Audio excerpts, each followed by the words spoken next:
I had a long week at work, and for some reason I thought sitting down and playing games of ranked play would be a good way to make me relax, which turned out to be as peaceful as listening to Five Finger Death Punch while taking a bath.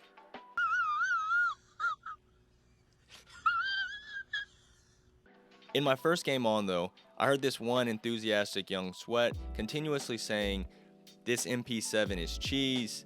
They need to fix the MP7 cheese." Now, if you're unfamiliar with this term, it's used to describe something broken, overpowered, or too good in a game, and it results in a cheap way to win or turn the tables to your favor. I don't know when this term became a thing. I'm getting old, man. I'm losing touch with the lingo. But I will say, this gun is not cheese. It's not meta. It still is an average and uninteresting choice like getting pizza with only cheese. And I'll explain why. He was saying it's cheese because of the patch notes that released with Season 2 Reloaded. It notes that the damage range of the MP7 has been increased. Now, as well as the damage buff, it also buffed the 30 round mag, boosting movement as a whole. Naturally, when I read this, I immediately wanted to try it out. In the past, it was one of my, as well as many other players, favorite submachine guns in Modern Warfare 2019, and it kind of hurt seeing how underwhelming it was in the newest installment. But now, because of the newest patch, we have ranked lobbies packed with them, pubs, stuff like Mia Khalifa with them, and pros giving out loadout tips as an alternative to the Vaznev. Now, I'm sorry to rain on your parade, but it still isn't meta. The VEL has great mobility and a high fire rate similar to its predecessor, and yes, one of the biggest downfalls to this sub this year was the damage range.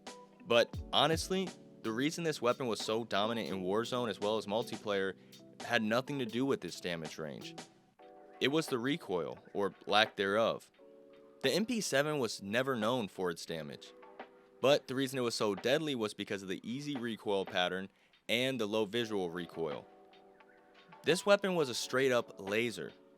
People could slap a monolithic suppressor on here with an extended mag and break through full armor, down, and finish a player. Now, I put together my own little VEL loadout and tried it out in this game, and I'm actually convinced that the kids I was playing against in this gameplay were actually bots. So this is making it look better than what it is, but yes, you can feel the difference, slightly. But if you're trying to fight attack at mid-range or even a Vaznev, you'll still lose that battle. 9 times out of 10, you'll lose that battle. You lose that battle. You lose that battle 9 times out of 10. This weapon shines up close and personal because of the high fire rate and the mobility, but you can't equip this weapon with enough recoil control attachments to make it beam at a distance without sacrificing the mobility that makes it so valuable. I feel like this weapon will quickly fall out of the spotlight after maybe a week or two when people realize it isn't what it's been chalked up to be. The VEL is now in this weird place where, yeah, now it's stronger at range, but also still too hard to control.